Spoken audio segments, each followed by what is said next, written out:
Tick tock, you don't stop. What is going down? It is Monday. I think it's Monday. Should be Monday. If it's not Monday, it should be Monday. I don't know. I never know what day it is, and that's 100% because time isn't real.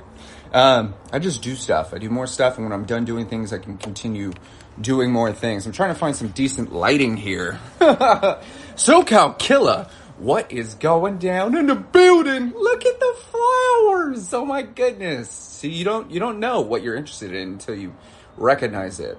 When you give yourself, Amanda's in the building. What's up, girl? Loving you. You don't know what you're going to be interested in, man. You don't know actually who you are until you give yourself permission to discover you. And this specific live right now is, you are in the building. This specific live is kind of geared towards the last video that I put out this morning. And it is, someone asked a question. I love you. Someone asked that question. They're like, how do you find yourself in sobriety, right? You're excited. I'm excited for you. How do you find yourself in sobriety? And that is such a powerful topic because we've been searching our whole lives, man, right? So we've been searching for ourselves or for the solution or for the answer or for the concept, the idea, the opportunity, the reality. Polly Shore already? Holy fuck. And we never find that. And then what happens is what we do find, we find more pain, we find more anguish, we find more turmoil, we find more discontent, we find more anger, we find more, anxiety and things like that. And then we go like, well, this is what life is, right? Obviously, alcohol is supposed to help me. This substance is supposed to help me. And what I found with this substance is things I don't like. But all the things that I don't like are all things that I could manage. I know that if this happens, that I could do this. I know if that happens, I could do that. We design a life that we have to manage in all. I love Polly. Someone tagged me in his video today. And we design a life we have to manage, thinking like that's what we deserve. And we go like, well, my life sucks, right? Because the world sucks. Because life is miserable. So because life in general, the all-encompassing thing that we call life is miserable, this is what I deserve, because every single decision I've ever made has led me to conclude that I suck, you suck, we suck, the world sucks, everything sucks. So through attempting to find a solution with a poison or a substance, or a person, we just conclude that we need to be strong. We need to find ways to manage this existence that technically we've created for ourselves. What's your opinion on moderate drinking every day? Is it just as bad as a binge day? Not necessarily. So this is how you look at it. So binging, there's numerous kinds of binging. So if anybody's drinking alcohol, this is the definition of binging. Going an extensive period of time, weeks, months, years, and then when you drink, bam! It's basically running headfirst into a wall, dude. If you even remember it, you're either binging for a night, binging for a couple of days, or you're going on a bender. So that bender could be like, dude, I've been drinking 15 beers every single night for the past 2 weeks. Or I had 4 shots of vodka, 6 beers, went out and woke up drinking. That's binging. So binging generally means a gap. It means the overconsumption of a lot of alcohol in a short period of time. That also applies from moment to moment. So most of us that struggle with sobriety or have a high tolerance, we binge from second to second. Sammy's in the building. What up, girl? So stoked to see you. I heard Brianne's supposed to be in the building here in a few minutes too. I was just talking to her. She may be here. So binging also means Rhode Island. Hell yeah. Nashville. Binging also means having 4 drinks or more in 2 hours or less. So, and really, really, really easy way to explain that is, I want you to think of this. This is, I don't know if it has ounces on here, but if I had 4 shots in here, four shots of vodka or whatever, if I had 4 shots in here and I drank this in 2 hours, I'd be binging. 100%. Now, the trip is when I was drinking Arizona, I just moved from Arizona. I'm in trouble. Well, you're in the right place. When I was drinking, I would have this mixed drink, and I couldn't taste the liquor, so I would pour more in there to remind myself that I was actually drinking, that I was good at drinking. How long have you been sober? I'm not sober. Look at my name. The trip with this is the more alcohol we have to consume The higher our tolerance, which means the better prepped our body is to handle a physical addiction. Canada's in the building. That's what a high tolerance is. You don't get addicted to a couple sips of alcohol. Alcohol in its infancy does not have an addictive property that you have to go like, well, every person in my family was an alcoholic, so if I drink alcohol, I'm going to become one from one sip. It doesn't work like that. Your body has to literally start failing. It has to go, I'm starting to associate my fuel, my energy, my life force with a literal poison. So when we have a high tolerance, it's not because we're good at drinking alcohol. It's because we are physically incapable of processing liquor efficiently.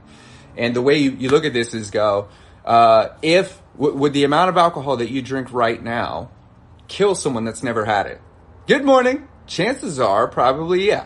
I know for a fact that if my father gave me the amount of alcohol he was drinking when I first started, what's up, Still Spartacus?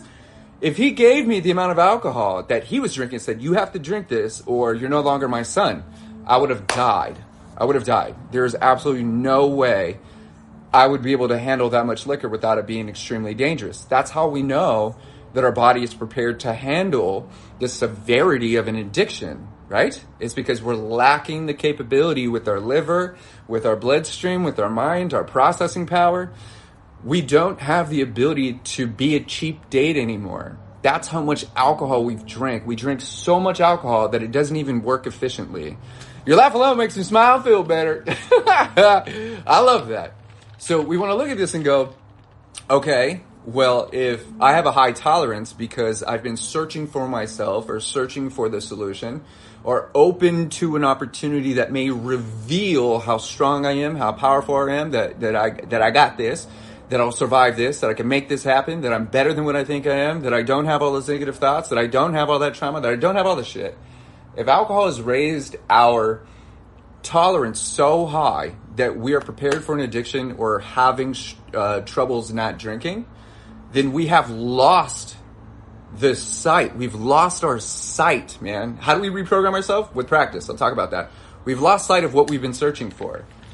So think about this. If you've been searching for yourself and using alcohol as its intended tool to have the experience, to calm your anxiety, to be a more confident person, to ignore the pains and all that stuff, if you were using, or if we were using alcohol, non-alcoholic, we'll talk about that, using alcohol to reach that state, and we still haven't reached that state or found that answer or permanently concluded on an answer, then our level of dependency on that poison to feel that feeling has led us astray. Fam in the building, mama of wolves, has led us astray.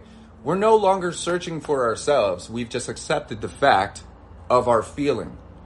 We take the feeling that we're in. I feel like crap. What's up, Draninator? I feel like crap. Pauline is in the building. I want to reach out to you. We feel like crap. I must be crap. I feel like shit. I must be shit. I can't see the future. I don't have one.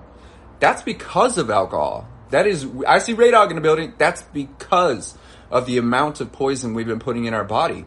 So I put this video out. Someone asked, how do you find yourself in sobriety, right? So I want you to remember this. Ray Dog, if you do nothing with your sobriety, then what are you going to discover? It's because of alcohol.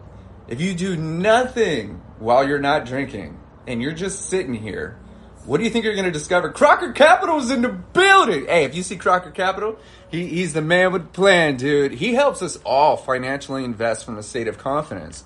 He's one of the best that there is. I'm so privileged to call him a friend. We've been working together for quite a long time. He's supported the Beyond Sober community. Not only that, he's got his own program. He's growing incredible on TikTok. He's making real magic happen. I'm so stoked. I've been meaning to reach out to you, brother, because I haven't heard from you in a couple days. You good? You good? You iguanas falling from the Floridian skies, bro?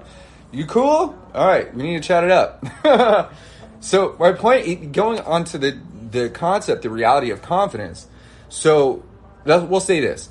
If you're using alcohol to reach a space that John helps you provide on your own, and the only way that you can reach a state of confidence is by using alcohol to ignore your anxiety, then we're not discovering who we are. We are just stepping away from who we don't want to be. But we're doing that artificially. Jick's in the building. Love you, bro. We are artificially stepping into an illusion of who we think we want to be, right? Who doesn't want to be more confident? Who doesn't want to act more confident? Who doesn't want to feel more secure in their decisions? Who doesn't want to actually feel stronger without having to be strong? Knowing that you're strong instead of actively struggling daily to prove that you are strong. There's a major difference between being strong. Being strong is something that we have to do every day. You got to be strong for your kids. You got to be strong for yourself. You got to be strong for Paulina. You got to be strong for them crystals. You got to be strong for whatever. You have to be strong. Buck up, bucko. You got to be strong. Being strong means we don't feel strong.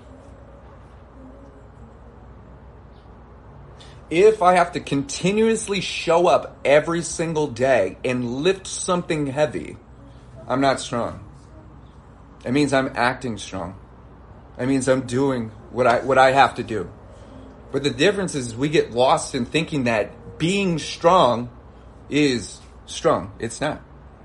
Some of the greatest strengths we'll ever acquire is to let the weight go. Is to step into a space of trust, knowing that it doesn't matter what the weight is. You can lift it. You don't have to lift it. You can. So you give yourself permission to take a step back, right? You relax into, in this state would be sobriety or recovery or whatever. You relax into the knowingness that you are fucking strong. Excuse my language. You are. You are. You've been strong your whole life. At what point do we start to feel strong, Spartacus? Do you have to kick someone into the depths of nothingness with your Spartacus foot before you go, I am Sparta? You could just sit there and know that to be a fact. You've survived everything. Everything, right? You're allowed to feel strong, man. We don't have to go to the gym to know that we have a body that can handle what needs to be handled. We don't have to yell at someone to let people know that we know what we're talking about. We don't have to take a hit to let people know that we could handle this shit. You know what I'm saying? We use these things in practice in the search that hopefully, if I do this long enough, I'll become that person. If I artificially inseminate my mind and body with the illusion that I am strong, therefore I must be. The unfortunate part about injecting a poison into our mind and body is it pulls us further away from actually how strong we are, actually who we are, because the version of you that needs the most attention is the one beneath the pain. But we think that the more pain that we acquire, the more deserving of love and peace we are, which is the absolute, it's backwards. You can't hurt yourself into pleasure. And if you like that, then you're a kinky person. You got the kinks. Hey, thank you for subscribing. I love you so much. Thank you. But that's where things get really interesting, is because pretending to be who we want to be only works from a cognitive state, okay? Spartacus. You got to put the mask on to feel like the mask is on. You have to do these things for yourself without the validation from anything outside. You do these things for you. You prove yourself to you because you want that, not because you have to be that. You don't have to be strong. You can be weak as fuck. It doesn't matter. If you enjoy being weak as fuck, then that's fine, right? But don't let people step on you. You can't complain if you're not doing anything to be strong, to feel strong, to act strong, to do strong. The trip for most of us is we don't even know what we're looking for. Spicy. Mama of wolves. When you were sick, did you have a clue what you were looking for? Or did you have a better idea of what you weren't looking for? Really think about this. Clarity is absolutely everything for all of us. Did you know what you wanted? Or did you have a better idea of what you didn't want? Because an example of this, it was talking to this cat in the gym a couple of days ago. I said, dude, what does your perfect day look like? If you could wake up and have like one thought. Oh man, if I could have one thought when I woke up in the morning, or if you could, what would it be? He's like, I don't know. I was like, okay. What about your day? What would you eat for breakfast? He was like, I don't ever think. I was like, what do you eat now? He's like, Cheerios. Like, On your perfect day, when you have everything you need, when you're exactly who you want to be, you still want to eat Cheerios? That's your thing? Did you make that bowl of Cheerios for yourself today? Yeah. Well, would you make that same bowl of Cheerios for yourself when you're healthy? When you're rich? When you're abundant? When you have everything? No.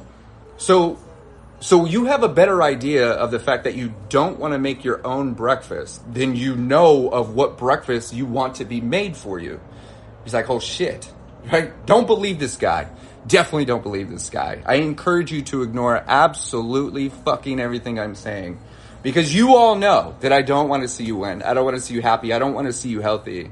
I wake up every single day with unlimited energy, and I focus so heavily to make sure that you don't have the solutions, that you know exactly what you don't want. I want my face to be the reason why you don't do well. I want you to look at me and go, not for me. There's two things that happen right now, especially as you search for yourself. There's people that think they understand themselves, which is the ones that tell other people not to pay attention to those that knows who they are. And then there are those.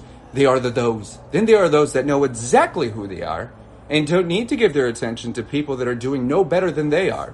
Because here's the absolute fact. On the search for who you are, you don't find it in sobriety. Sobriety guarantees nothing. Sobriety creates some space, right? Happy, healthy, abundant, peaceful people wish only happy, health, peace, and abundance on others. When we recognize somebody is actively encouraging others to stay away from truths and actualities and positivities and realities that are actually good for them, it's because they are the most sick person in every room they walk into. It means that their entire identity, what they believe of themselves, is so uncanny and backwards that they literally look at positivity and find the problem with it. They look at the solutions and go, it's not good enough for me. They look at the answers and go, yeah, but what about this? They look at the truth and go, That's a blatant disconnect. They've identified as the problem, and they're so deeply rooted in the illusion that they are the ones that deserve the attention, that they are the ones that have the answers, that they need to actively bring other people down so they feel like they're on top. Because the truth is, those that actually know who they are, what they are, where they're going, couldn't give a fuck less about those that have no concept of what their identity is. We just don't have that energy. We're not interested. We like to turn them into a story. We like to make sure that they know that every room that they walk into, that they have something to learn. Everybody has something to teach, and everyone has something to learn. You can't fool me. That's good. I love that I can't fool you. But you are fooling yourself. That's the beautiful part. That is the most amazing, amazing part about all of this. Nobody has to fool you because you are actively fooling yourself. It is absolutely phenomenal. So with that said, using that tool, which he said, as an example, I want you to recognize this concept. You don't find yourself in sobriety. You discover yourself in recovery. I gotta say this again, because that's the title of the last video. You don't find yourself in sobriety. You discover yourself in recovery. Okay? When we are in this, the space of sobriety, all that means is we're not drinking. And you've got all this time to do whatever it is that you want to do. Now, when you first start, you may feel like crap. You may feel, like I've got no energy. I'm so depressed. I'm so anxious. Can't figure it out. I don't know what I want to eat. I don't know what I don't want to eat. I don't know how to sleep, but I'm really, really tired. I'm exhausted, but I have kind of energy. I have motivation, but I don't want to do anything. You do all these things. And we could sit in that space for months, for years, and equally accept that as our identity and never feel like we're a full person. And this is because you don't find anything in sobriety, because sobriety is literally the act of not drinking, the act of not consuming, the act of, or the art of saying no. There's nothing magical to be had in that space. The only thing that you could really look forward to is less punishment. Less punishment with the poison. It means you don't feel as bad as the day before. And you're actively feeling less bad, not better, less bad than the day before. Because as that poison, whether physical, mental, or whatever, dissipates from your system and you're no longer hurting yourself, then the gap between the pain and the pleasure feels like you're coming alive again. When in reality, we're resetting ourselves. We're getting back to 0 point. So a lot of people get here, they get to 0 point, and they go, I don't know who I am. I don't know what to do with all this energy. I don't know where to put my attention. I don't know what to do. I don't have any motivation. Is there something wrong with me? Am I broken forever? Am I going to feel like this for months, for years? Every single day is somebody asking me, when is it going to stop? When is it going to stop? When am I going to figure it out? How long do I have to wait before I discover who I am? How long into sobriety before I actually enjoy myself? How long into sobriety before I feel like I'm fulfilled or I have purpose or meaning? Or how long into sobriety before I don't feel bad? Well, here's the truth. Forever. You do nothing, you get nothing. Sobriety is not where you find yourself. You lost yourself years ago. Losing yourself is actually what brought you into drinking. You didn't lose yourself while drinking. You were losing yourself before drinking, and you used alcohol as a tool to help figure out who you may or may not be. And then in solving that question, who am I? We destroyed everything that we could have been. We literally punished ourselves into oblivion. And when we're in an active state of sobriety, it means we've struggled so far away from the point, away from the pain, not in the right way, we're supposed to process that pain. We're supposed to process those concepts. We've disconnected so far away from what was for us that we literally don't know who we are. And so here's my answer. If you do nothing in your state of sobriety, you will never figure out who you were always drinking to reach. Hey, what's up, girl? Amy. We drink to feel, we drink to feel like a certain kind of person. Or we drink to escape a certain type of person. I don't like this person that thinks like this. I don't like this person that feels like that. That's not what I want. That's not what I want. That's not what I want. So I drink, and then I'm not aware of all those thoughts, so I feel more like this person. Every time we do that, we're drifting further away from who we actually are capable of being. Which is why when we stop drinking alcohol, we're like, bro, I used alcohol every day to change the batteries in the clock. Now it's stuck on my anniversary. I used alcohol every single day to define my existence and pinpoint exactly where I'm at. If I'm constantly in an altered universe, then it doesn't matter where I'm at because I could just say that I'm here. That's fine. But if I'm not in a universe that I prefer, then I don't feel like I am where I'm at. I feel like I'm supposed to be somewhere else. So I continue chasing. So I continue searching. The trip with this is sobriety is not the defining factor of where you figure it out. It is simply the gift you give yourself so you could jump into an active state of recovery. Okay? Sober and recovered, sobriety and recovery are not the same. Not the same at all. This is you could be sober your whole life and zero amount recovered because you've done zero work.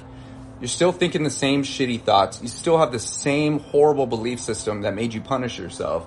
You're still hanging out with all the same people that make you question your worth.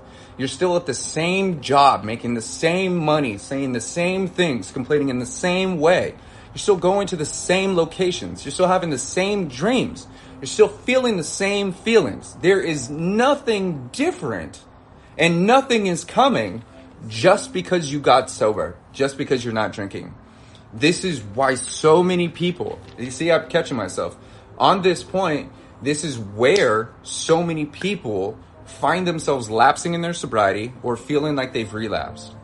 Is because they're the same exact person waiting for Spartacus to show up and scissor kick the back of your head.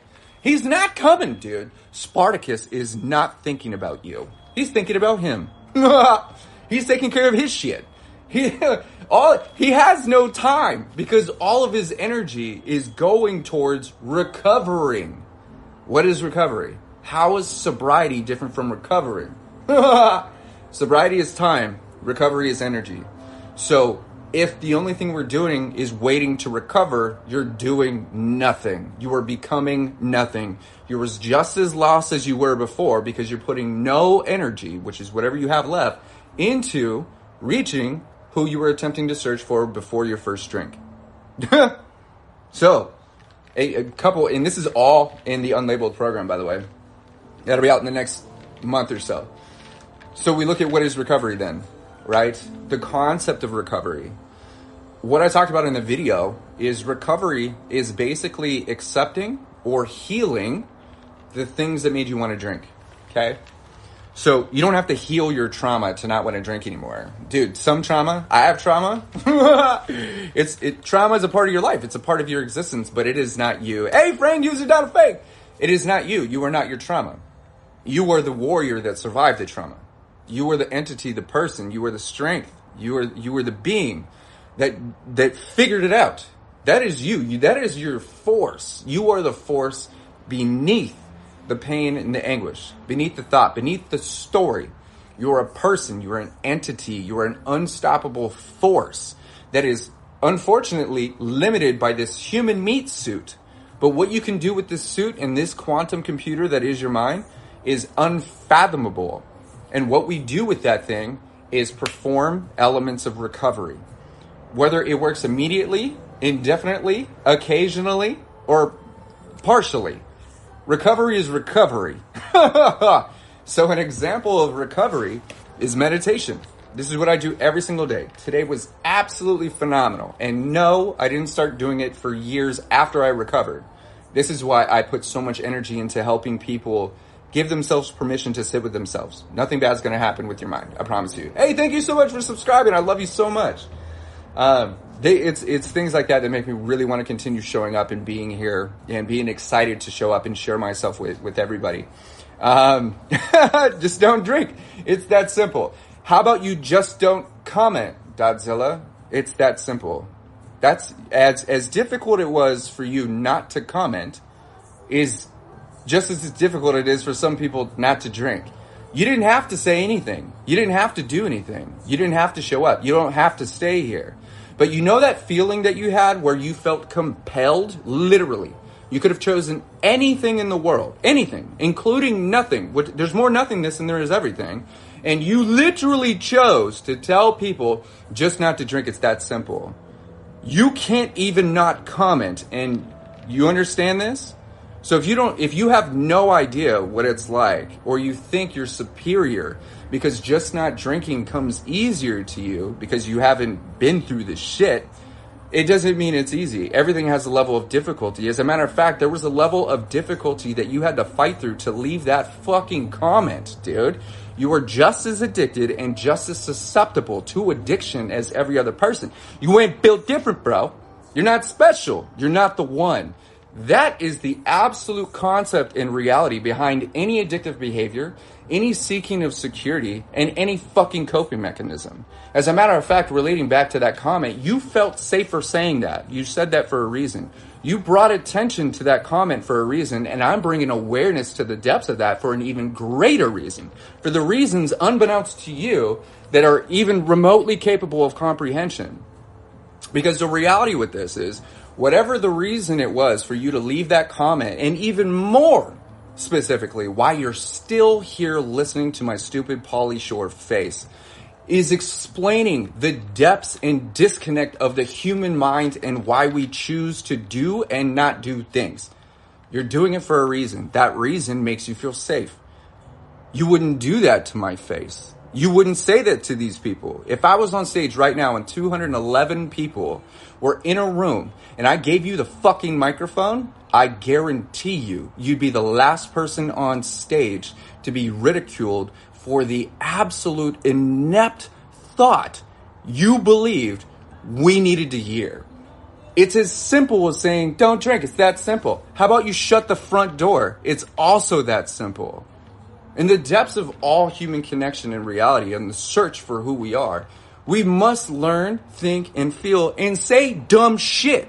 If we don't become aware to our own thoughts and our own perspectives, then how do we recover? That's what recovery is. That's the point of sobriety. You are now sober from your own idiotic decisions. What you do since recognizing that that was one of the dumbest fucking things you could possibly say to a group of people stronger than you could ever possibly imagine. What you do since then determines your level of recovery. Whether you say it again determines if you're sober from not saying it or recovered permanently from doing it a fucking again. That's the difference between sober from dumb shit and recovered from actuality. Perfect analogy, man. It couldn't have been any fucking better. You're welcome. Dude, it took me a long time to figure that shit out. And now that I have, I help other people because they are the journey. I am the journey. Journey to what? Journey through recovery. You don't have to. 222, I fucking love this. Excuse my language, I'm passionate right now, dude. False equivalence. False equivalence. I can't comprehend it, so I must attempt to degrade the message. I don't know what you're saying, so you're wrong. I don't get it. Say it another way. No. So here's the trip with recovery. Meditation is one of the most incredible. Hey, thank you so much, Whit. Oh shit, it's Whit. What up, girl? One of the most powerful ways that we could step into the realm of recovery, because sobriety is just a space. You don't recover with sobriety. You recover in sobriety by choice. Okay? Just not drinking doesn't mean anything. So meditation, it gives you permission in a safe way to think about your thoughts, to think with intent, to observe your own mind without judgment, without emotion, without prediction, with nothing. You don't have to have an emotion with a thought. Just because I say, I love this, just because I say you love to kick puppies, you don't have to get angry at the fact that I am incorrect. You could just accept the fact that you don't kick puppies. You don't have to have an emotional response. You don't have to say anything. You got to text anything. You don't have to inform me that it's not true.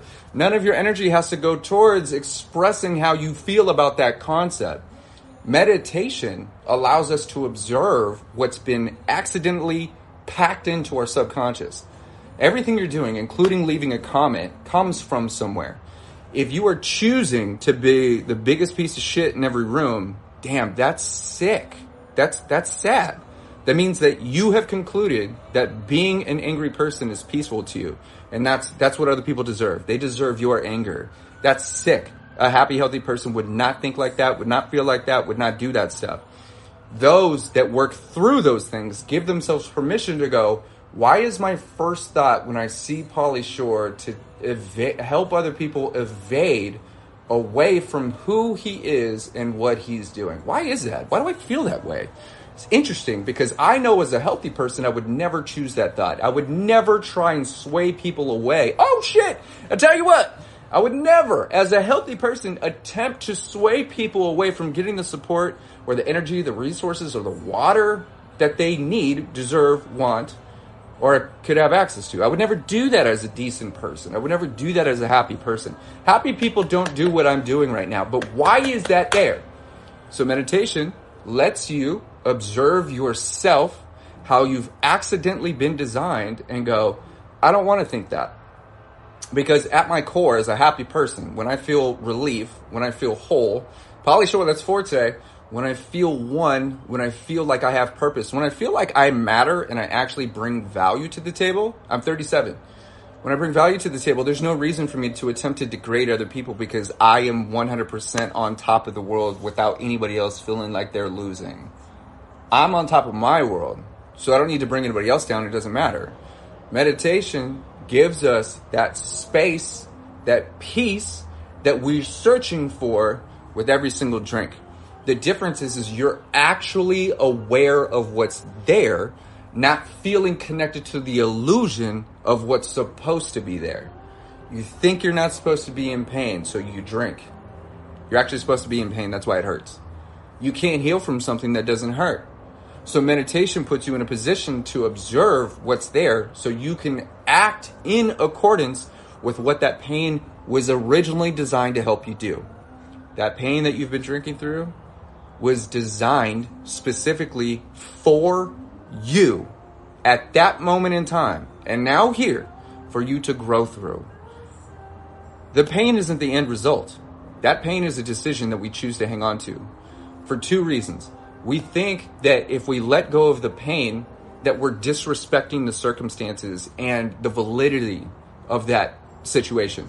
We feel that if we let go or grow through the pain that brought us here, that we don't respect the detrimental attributes and the density of that situation. So we don't let go. We don't give ourselves permission to let go or to grow through it, right? Are you a therapist or is this life experience? I'm a master coach, and this is based on everything that's ever happened to me and you. But then there's the other aspect of this, is we think that we have to hang on to it because we're using it as a tool. A perfect way of explaining this, and I did this for a long time, comedians do this. There's a lot of comedians that are afraid to quit drinking. There's a lot of comedians that are afraid to go to therapy. Comedians that are afraid to heal their deepest wounds, their abandonment wounds, and their unprecedented traumas, because they live in fear of not being as funny. Some people use hilarity, like Robin Williams, as a trauma response, as a coping mechanism. It's so intense that this is actually neurologically true. When your brain experiences something completely unexpected, like banana sandwiches, its automatic response is to laugh. That's what laughter is associated with. This also applies to trauma. So because the emotion and the reality, what's burned in memory is so intense that the only way to cope with the thought of it is to laugh. This is why people like myself, when we see something crazy, we see some bullshit, we go like, God damn! Whoa, bro! We say these things because we recognize that dude just got his leg cut off, man. Like, that's bad. That's bad! We're not going to cry about that. We have to laugh. It's not funny. Well, hey, 3 hats, 2 hats. It's not funny, but our brain's automatic response is to jump immediately into a trauma response, into a coping mechanism, and laugh at the circumstances so we have enough time to process what to do next, dude. It's like going into a state of shock, okay? So this is derivative of pain, and why we choose not to heal, why we choose to avoid that pain, is we subconsciously or very consciously believe wholeheartedly that we're not going to be the same person without the pain that got us to who we are. The unfortunate kind of paradox with that is we don't like who we are with that pain, but don't know how to be a different version of ourselves without it. We are exactly who we believe ourselves to be within the pain, but without it, I can't even possibly fathom what peace is, because I've only known chaos.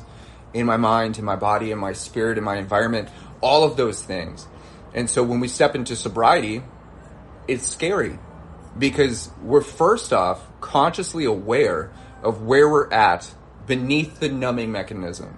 We get a chance to actually see the pain and the turmoil and the frustration that we've been drinking through every day. Dude, I have people in my inbox right now saying, dude, thank you. I'm 6 days sober. I've never been happier. I never thought it would happen. Dude, so stoked for them. And it's at that point I go, look, don't just sit here. Don't just sit here, sit pretty and go like I'm sober now and I'm doing nothing. No, you're sober. It means you're not drinking. We need to start recovering. It means we need to feel the pain, allow the pain to come through. It's going to hurt. It hurt the whole time, but now you're not punishing yourself for being in pain. I got to say this again, because that just came through so organically. You're feeling the exact same amount of pain you did before. You're just not punishing yourself for being in pain. We think that because it hurts, we deserve to continue hurting. We look for all the reasons why that pain is important. And we justify other people's actions. And we justify our own thoughts. We justify our own experiences, and we justify our shitty ass behavior while we're drinking or while we're miserable because we think it's supposed to be there. So instead of being like, you're a weak piece of shit, drink that thought away and jump into the illusion of being a strong person, we now, from that state of sobriety, have given ourselves permission to go, I actually don't want to continue escaping a thought that I didn't choose to have for myself. Spartacus, man, that last intrusive thought you had, bro, when you're chilling, you're just sitting there. I don't know what it was. Throw that kid off the balcony. That's not you saying that. You don't know where that came from. You ain't shit. You're not a good father. You're not a good friend. You're not a good partner. You're not a good son. You ain't shit. You don't make enough money. All that stuff. You would never say that to you, man. But that's what that state of sobriety, that time that you've created for yourself, gives you permission to see and feel and recognize and go like, that's not my thought. I would never choose that. That's not something that I want in my life. So how do I recover or step into a state of recovery, which is just progression into happiness, progression into healthiness, momentum into health? How do I start activating that on a microscopic level? Yeah, they always slip through, but I'm no longer allowing them to stay. Fuck yes, bro. Spartacus. So you're sitting here and you're recognizing that maybe it's something dumb. You're like, oh, I overcooked the chicken. I'm not really good at cooking lentils. Whatever it is. You realize that you're just beating yourself up, thinking that, maybe if I hurt myself long enough, some magic will happen. Here's the perfect explanation of the difference in recovery. If beating yourself up worked, it would have worked years ago. So recovery is the opposite of punishment.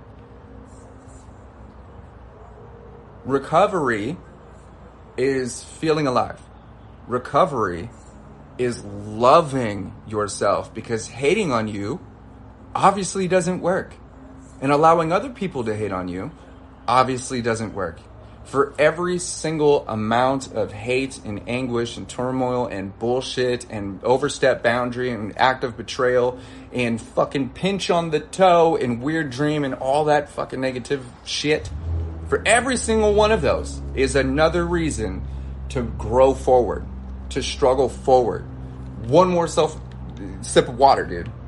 Just one more. Every single time you take a sip of water, you are actively healing an element of why you chose to drink.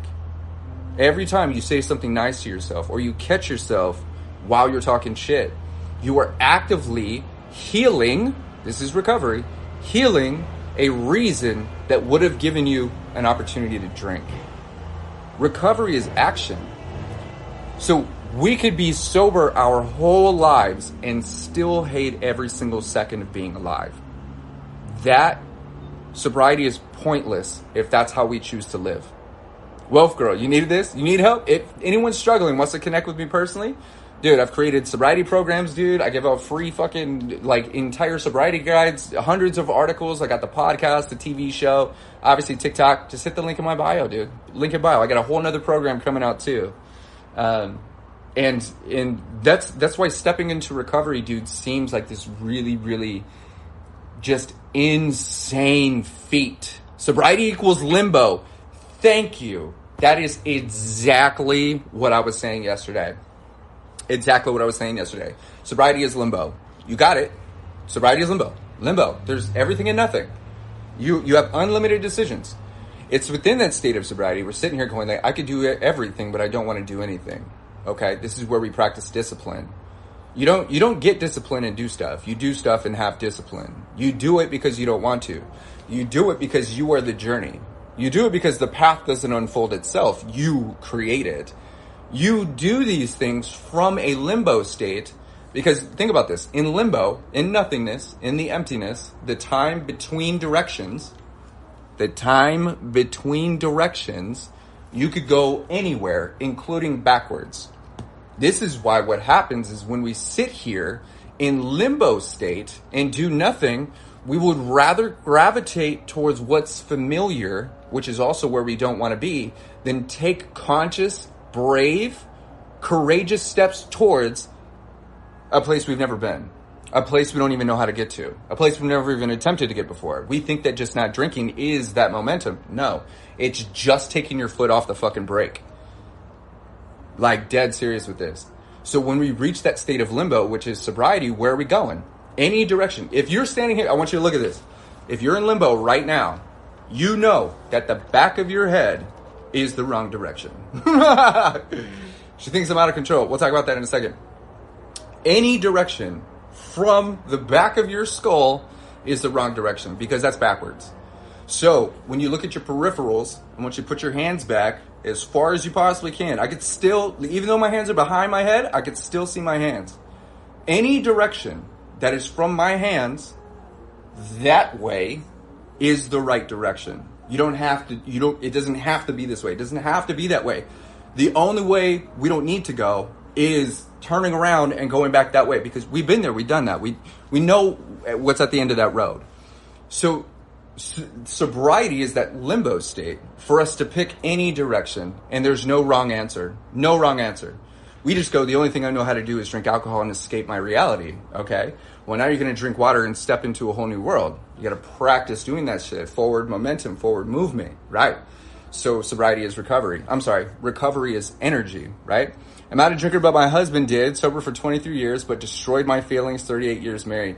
I believe that he had enough power to destroy you. And this is what recovery is. So I want you to really think about this. If you were with him for so long and you basically gave him permission to override your own self-worth, you handed him your world, whether it was drinking, it doesn't matter. The point is that we valued someone less valuable than us and gave them permission to destroy our own empire. So recovery from that demolition is actively taking steps to not repair, but to build a foundation that's unbreakable. That's actually one of the affirmations that I created. Actually, now that I think about this, I'll just read out the affirmations that I wrote this morning for everybody in Unlabeled, because they are so, so powerful, man. They all feel, like, you gotta remember this, until you start to believe these things, you're just injecting them into your mind. You're injecting them into your subconscious. So think of it like injecting something into your bloodstream. You won't feel it until you feel it. Like, you drink the caffeine, and then eventually you're gonna be like, oh my God, I can see colors. I can feel smells. Like, so that's what an affirmation is. I've been sober from substances for years, but never from bad thoughts until recently. Bro, you're not supposed to escape bad thoughts. You're just supposed to realize that they're not yours. That's it. Guys, management. So here's affirmation number 1 of the Unlabeled program is, I am actively allowing triggers and processing them with compassion and patience, and that makes me feel in control. Paulina, a whole new set of affirmations for you, girl. I am actively allowing triggers and processing them with compassion and patience, right? And that makes me feel in control. So, Spartacus, bro, you're still triggered, bro. That still happens. The difference is that you are not reacting to these things and trying to make these stupid thoughts that you don't agree with true. Bro, just because I say you ugly doesn't mean you ugly, bro. You're probably the sexiest dude I know. But if you let me override your thoughts, then I'm in control of your world. You're literally handing over your entire emotional state to me. That's insane. Number 2, I have forgiveness and immense gratitude in my heart right now. And I'm allowed to feel peaceful. Right? I'm allowed to feel peaceful. Writing these down. You could have them. I'll give them all to you. So I have forgiveness and immense gratitude in my heart right now. This isn't for, like, I don't care if you're drinking or not.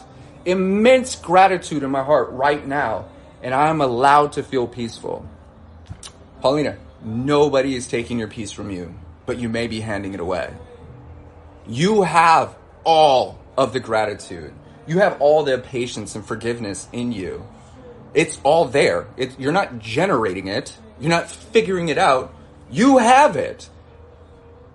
As a matter of fact, my question to you is, how do you know you don't have it if all of your attention is going towards what you don't like? How do you know that you don't have immense amounts of gratitude and forgiveness in you if the only thing you're paying attention to, my favorite ex-alcoholic, is all the shit you don't like? These are true whether you believe them or not. Listen to what I'm saying. These are true. These aren't like some concepts, Paulina. These aren't ideas. These aren't dreams. These aren't something I wish I could think or it may be possible one day. These are fucking facts. These are facts, also known as the unfuckwittables. These are true whether you believe it or not. Before they become true, you have to start to believe. You don't see it to believe it. You start believing it and then you see it. but it happens with practice. So number 3 here, I'm allowed and worthy of overcoming the shame and guilt I've held on to that kept me safe. I'm ready to feel free. God damn, dude. I gotta disconnect from this shit. I gotta hold this. These are this powerful. I'm gonna say this again. Look, no joke. I am making... oh, wrong button. I'm allowed to feel worthy of overcoming the shame and guilt I've held on to that has kept me safe. And I'm ready to feel free. Right? Do we even know what freedom is, dude? We just think that free means less pain. No, dude, infinite. To feel free. Not to be free. We're all free. But do we feel free? No. Because our mind is what's most limiting. We're all not doing something right now because we don't feel like we have the freedom to do it. An example of this is you're still here because you think you're going to miss something if you leave. Thank you so much for subscribing. You think that if you leave, you're going to miss something. No, you're free to go. Right? So we act within our limitations. Number 4, I am actively building resilience in my mind and body right now. And that makes me feel unstoppable. Being here right now is literally actively building resilience. Spartacus, you know this. The example is what you just said. I still have those thoughts. I just don't let them define me anymore. Those thoughts still come through, but I don't let them completely redirect my energy, and I don't take it out on other people or even beat myself up. That's resilience. That's saying bye. That's saying, hey, I bring it on, bro. I'm resilient. It doesn't matter what comes my way. I got this. I got this. You're developing trust, right? I am motivated and achieving my goals with every breath I take, even if it doesn't feel like I'm moving very fast, and that makes me feel inspired. Proof. I'm going to say this again. I am motivated and achieving my goals with every breath I take, even if it doesn't feel like I'm moving very fast. And that makes me feel inspired. Remember this, man. For every day you're not taking yourself out and making your life more miserable, you're actively working towards your goals. You're actively working in the opposite direction of what you don't want to be. That's progress. That's power. How can I get these affirmations? These will be given away inside the Unlabeled program, but I will put them together for everybody and probably put a link in my bio. And so you guys can just download these. What is this? Number 5. I am actively building a meaningful life in the present moment. And that makes me feel fulfilled, and I'm allowed to be happy for no reason. Can you imagine thinking that? Like one of the first thoughts you have when you wake up? I'm actively building a meaningful life in the present moment. That means this moment. And that makes me feel fulfilled, and I'm allowed to be happy for no reason. That's giving yourself permission to feel like you have everything, to feel the love, to be happy for no reason. Your reason for being happy is because you have no reason. You don't need a reason. You're allowed to feel that. No one's going to take that from you. These are true. Keep in mind, all these are how I feel. This is like, you want to know why I say the things I do, feel the things I feel, is because these are all, I know these to be fact. I don't have to recite them anymore every day because they are just a part of who I am now. It means that when Spartacus tries to talk some shit about me looking like Pauly Shore, I'd be like, it's not true because it goes against my belief system. Do you understand? You're developing a belief system. You're creating an unstoppable program that works on your behalf. When these become the baseline of your decision making, of your energetic force, you don't have to defend. You don't have to defend yourself. You don't have to get defensive. You don't have to say all these different things because it just automatically bounces off this new belief system. Think of it like writing codes in your brain. You're programming your mind, right? I am worthy of love and respect exactly as I am right now. I do not have to work harder to deserve more love, and that makes me feel empowered. These are absolute facts, dude. These are facts, these are facts. I'm worthy of love and respect. Dude, Claire, you are worthy of love and respect exactly as you are right now, man. Exactly as you are right now. You do not have to work harder to deserve more love. And you're allowed to be empowered by that. You're allowed. No one's going to take that from you, but you can give it away. 7 days sober? Holy crap, holy. That's amazing. You're sober, but are you recovering? That's what this whole conversation is about, right?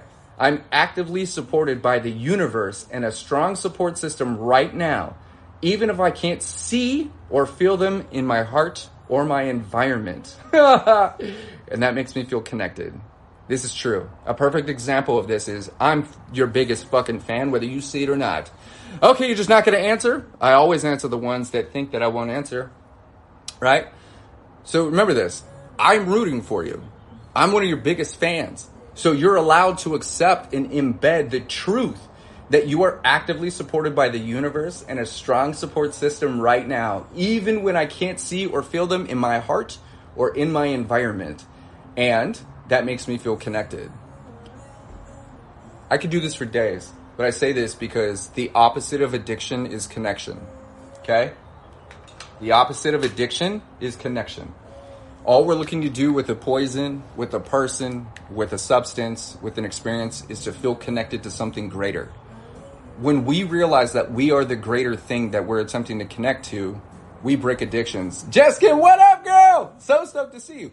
We break those addictive behaviors because we are now officially connected to the one thing that we've been searching for. Jess, we become codependent on our own energy. We become connected and addicted to our own personal growth. We find ourselves in these positions where you're actually in control and excited about the uncomfortable nature of the future. You have created so much trust in yourself that it doesn't matter what the world throws at you. It doesn't matter what you see. It doesn't matter how you feel. Thank you, love. It doesn't matter where you're going. And it definitely doesn't matter where you've been or what you've done, Jess. Because you know for a fact that what you've done in your state of recovery, not just getting sober. Sober is time. Recovery is energy. You know that all the energy that you've put in the gift of sobriety has transformed you into someone who is worthy of love and respect and kindness and compassion, regardless of how you feel about yourself, regardless of what other people say, regardless of what the circumstances may depict. You know this at your core, that you have every single tool that you could ever possibly need to move so much further into life that you'll never be dependent on a substance again. You will always be reliant on your strength and your powers and your superconductive gravitational force of amazingness. That's what recovery is. Recovery is just breaking the old belief system that led you to consume a poison.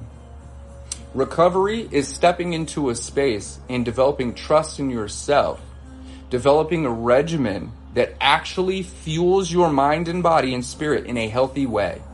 Healthy people do healthy things, and that's what people in recovery are doing. People in an active state of sobriety are in between drinks or in between consuming. That's fine because we're not punishing ourselves anymore. But I want to read you one of these last affirmations for the Unlabeled program.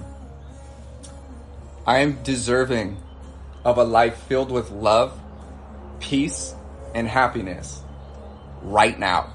And I'm content with who I am, where I'm going, and I am ready for more. Do you know how, when you wake up with that thought, dude, when you don't even have to think that thought because it's just a truth, in the same way that you know 2 + 2, you literally feel and know undoubtedly that you're deserving of a life filled with love, peace, and happiness right now, and that you are completely content with who you are, and where you're going, and you are ready for more. That is the art of recovery, dude. You could heal your body and do nothing with your mind. But we have to remember this. We start with a thought. I thought this thought. That thought induced a feeling, a neurochemical response that reflected what that thought means to you. So if you go, I'm not worth shit, then you release the cortisol, you release all the chemical structures that define the emotion associated with that thought. The same goes vice versa. When you know and practice finding reasons why you deserve a life of love and peace and happiness, and you're content with who you are, and where you're going, then what happens is that thought happens whether you're choosing to think it or not. You know why? Because it's back here, Paulina. That is your driving force. You operate all day long under the knowing that that is true. You no longer have to seek anything. You no longer have to validate why that could be true. You know, there's no resistance with that. You just accept it to be exactly what it is, that you're deserving of love and peace and happiness and all of the good things. And then here's what happens. As that thought comes in, whether you're aware or not, your brain releases the appropriate neurochemical cocktail that is indicative of that thought. Dopamine, serotonin, oxytocin, endorphins, adrenaline.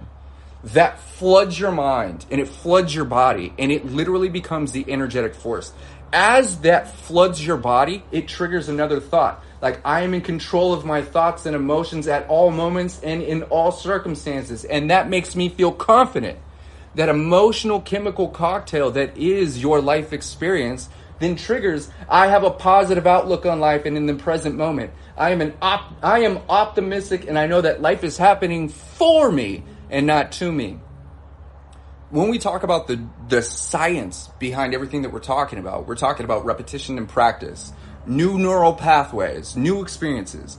So remember this, when the chemistry of your body reflects what your thought is, guess what happens? You do good things for you, like drinking water. Self-fulfilling prophecy. It is the same as a self-fulfilling prophecy. Here's the trip. It's really interesting that you say that, because most of us generate this self-fulfilling prophecy of going, I'm attempting to avoid the problem with the problem, and now I have a problem. I'm trying not to yell, and I'm telling you I don't want to yell, but you're mad that I don't want to yell, so now I'm yelling. It's a self-fulfilling prophecy. The same goes for recovery and progress and personal growth. We become whatever we practice. It doesn't matter what it is. You want to practice being an alcoholic? You're going to be the best at it. You get good at anything you practice. You practice being an enlightened, peaceful, beautiful, content, expressive, creative person, you're going to get those results. But this is why we have the affirmation. It may not feel like it's happening very fast, but I know it to be true. When you develop a belief system that is neurologically firing and wired in your brain, you're operating from a completely new set of programs. That becomes your life experience, because as you feel this, you do this, you get that, you think that, you feel this, you do this, you think that, you get that, you do this, you feel this, you think that, boom. I fucking love sitting on the couch doing nothing, because I've never been happier in my entire life, and for no reason. I'm allowed to look at the birds. I don't have to work my ass off. I don't have to be here, but I want to. This is all because I personally, keep in mind, there's nothing I'm telling you to do that I've never done before. This is why I developed the programs and the systems and the circumstances and the opportunities, is so you don't have to feel the opposite of this first. You could just jump straight into that and go, damn, cut to the point. There you go. Do this, get that, feel that. Do this, feel this, get that. Do this, feel this, get that. Do this, feel this, get that. Eventually what happens is you don't have to do it anymore, because you realize that you're so far recovered that you forgot you ever even had a problem. That's real recovery. And that's the whole point. 25,000, 26,000 likes. Thank you guys. That's the whole point of that last video. But this is also why I stress so much about good on you, man. Sober is awesome. Sober is awesome. But recovery is great. Sober is good. Recovery is great. Sober is good. Recovery is phenomenal. Recovery in the process. Recovered is astronomical. Can you imagine feeling healed from absolutely everything that made you feel less than human? That's recovered, dude. And that's what I'm here for, is we're allowed to recover. We're allowed to be greater than our pain.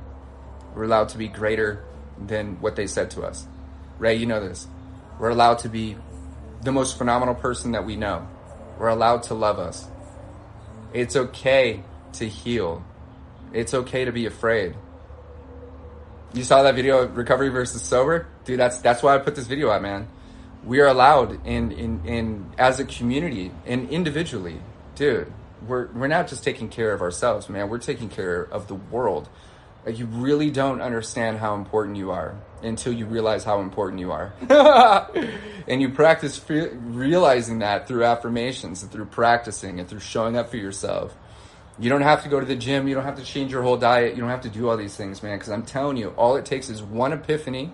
I got guilt. The only reason you have guilt is because you're better now. This healthy version or a healthier version of you would never do that back then, so you can let that go.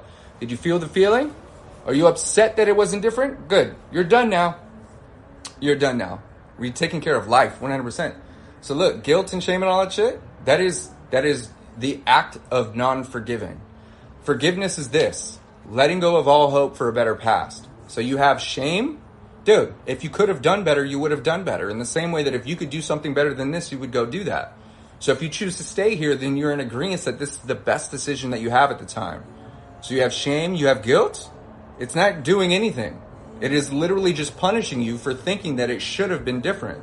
If it was supposed to be different, it would have been different. But the best decision that everybody involved could have possibly made in an infinite world of possibilities, all of you landed on that. She said this at the best of her ability. He did that at the best of his ability. I responded like this to the best of my ability. Of infinite things I could have chosen, the only possible thing I could come up with was to hit that kid in the face. Dude, that's all you had at the time. That was the peak of your existence. To punish yourself right now is thinking that it matters. Did you feel the feeling? Did you feel bad? Yeah? We're done now. You're good. You're allowed to get over it. You're allowed to let it go. You don't have to take it with you. It's just data now. A perfect example was I was driving 2 days ago, and there was a car accident, and there was an old man on the side of the road, and I felt really bad. And then there was like a car, like the car was smashed in, and then he looked sad, and I'm like, I'm going places, and then I'm like finding reasons why, like, should I have stopped? Oh my God, like, did I do something? Am I a bad person because I didn't stop? I really want to stop. Fuck, that really hurts my heart, man. So he's on a major highway. Somebody has seen him. Obviously, he's standing there because somebody called. I'm not the only person that gives a shit. There's hundreds of people driving by. People have seen him, right? The point is that I don't not go to the gym, and I don't go get a bottle of liquor because of the way I felt. The reality is I felt bad because I felt like I could do more, but I didn't do more. It doesn't mean I was obligated to do more. I felt bad that I couldn't support him in a better way, but it looked like, right? And then I came back and he was gone. So I felt the feeling. I no longer have to feel like shit that I let that guy chill on the side of the road. Like, he did what he could with what he had, and I did what I could with what I had. I'm allowed to let it go. It means something to me. That's why we hang on to stuff. We think that if we let it go, that it doesn't mean something. It fucking does. You're allowed to care, but you don't have to let it consume your entire existence. That's what trauma and grief and all that stuff is. What's the worst withdrawal symptoms from alcohol, in your opinion or experience? Death. Motherfucker, I died from that shit. ICU. Holy crap. The worst actually, now when I think about it from this state, that was the best withdrawal symptom I could have ever had, dude. Because I was gifted peace, man. I was no longer human anymore, dude. My heart stopped twice. They had to bring me back to life, bro. Like, that is the worst of the worst. Most people are not going to find themselves in that situation. There's 76 million people struggling with alcohol at this exact moment. And probably 100 of those people, maybe 1,000, million, maybe 100,000, maybe 100,000 of those people. Take it back. 3 million. My bad. I'm lying about that. Out of 76 million people, 3 million people aren't going to make it back because they've pushed their lives too far.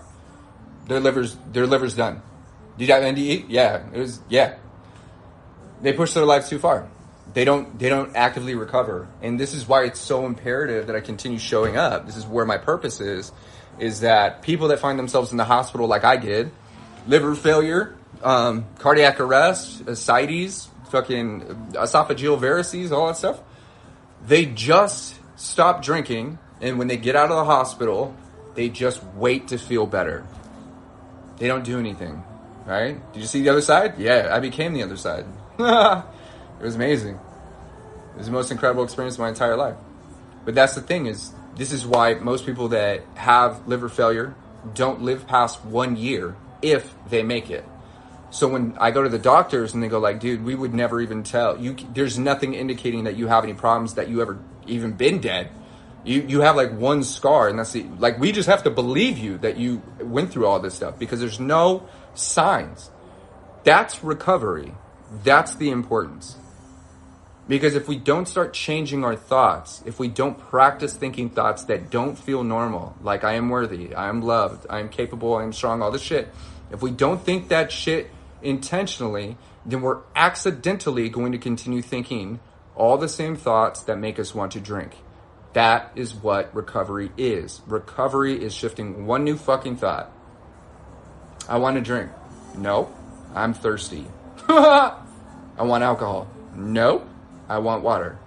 I want alcohol. Nope. I'm excited for a happy, healthy life. I want to drink. Nope. I'm simply seeking peace, and I can get that with a walk. I don't feel good. I feel great. It's just not as good as it was yesterday. Shifting one new thought is the act of recovery. Through that recovery, you find yourself healthier and stronger, more abundant, more expansive, more creative, packed with energy and love. Everything that you want, everything that we drink for is right fucking there. But we have to we have to transmute our negative, painful energy and just shift it. It's going to be difficult. It's difficult over here maintaining it. It's going to be difficult creating it over here. My favorite example is, dude, it's difficult to get rich, but it's easy to stay there. It is difficult to get happy and healthy, but it is easy to stay there. It is so easy to stay there. Because as you move further away from what keeps you sick, you start to create these boundaries that prevent you from ever going backwards. That's what our affirmations are. I don't live in fear of other people judging me because I don't judge other people. That's true. I used to judge people all the time, and it was an insecurity for me. And so I was like, I don't want to judge people. So I created an affirmation. So anytime I feel like I'm judging someone, that thought pops in. Bro, you don't judge people. That's reprogramming. And that is the exact opposite of the person that was drinking 30 shots a day, right? So sober is fun. Recovery is great. Sober is good. Recovery is amazing. Sober is okay. Recovered is absolutely phenomenal. Don't get sober. Jump into recovery. Every single sip, every single decision, every healthy thought is moving you further away of what makes you want to drink. And that's the art of recovery. And that's what I want to talk to everybody else about. And that's what Unlabeled is about. It's what Beyond Sober is about. That's what I'm about. With that said, dude, it's getting a little hot. And my journey, I don't know if you guys are interested. You can go to Beyond Sober Clothing. I got all the shirts that you see in my TikToks. Those are all shirts that I made. Those are all Beyond Sober shirts. Slogans. I got Sober Not Sober coming out. The Unlabeled logo is coming out today. And then what else? And then all proceeds, if you guys decide to buy something, that all goes back towards helping people struggling with addiction. So you buying a shirt or buying a sticker actually goes towards affording a solution for someone struggling with addiction. Super powerful stuff. You guys want to connect with me? Hey, can I ask you a question? You just did. Speaking of which, if you want to ask me a question, you would like a personal response, hit that link in my bio, dude. Like, there's a question box right there. I'll either send you a personal video, I will text you, or I will email you back. If you want access to the program, it's all right there with the link in my bio. Everything you need is right there. And stay tuned, man. Unlabeled Sobriety is coming out here really, really, really soon. And I'm so thankful to be able to share this with you guys. I want us all happy. I want us all healthy. I want us all thriving. And striving forward as not just a community do, but individuals radically taking over the world, taking over our own universe. I'm going to make myself some food. I have an appointment here in a few minutes. If there's anything I could do for you, feel free to reach out. Thank you for supporting me. Thank you for being you. Thank you for sharing yourself. I honestly have so much gratitude and respect and appreciation for you. Like, I don't think you get it. Like, I cannot describe in words how much I care about your health and happiness, dude. How much I care about you. It may not feel it, you may not see it, but you're allowed to believe it. Because I'm telling you this undoubtedly and with 100% certainty that on your lowest day, when you're starting to doubt yourself, just know that I'm sitting here going, Dude, she's got this. He's got this, dude. I am at peace knowing that you're taking care of you, which is why I'm not worried about you. If you're here, then you've already overcome everything that's ever happened to you. And now we're just growing together. With that, I'm going to take care of me today. Like my mother always says, do me a favor and just take care of you, question mark. Take care of you. Yeah, you can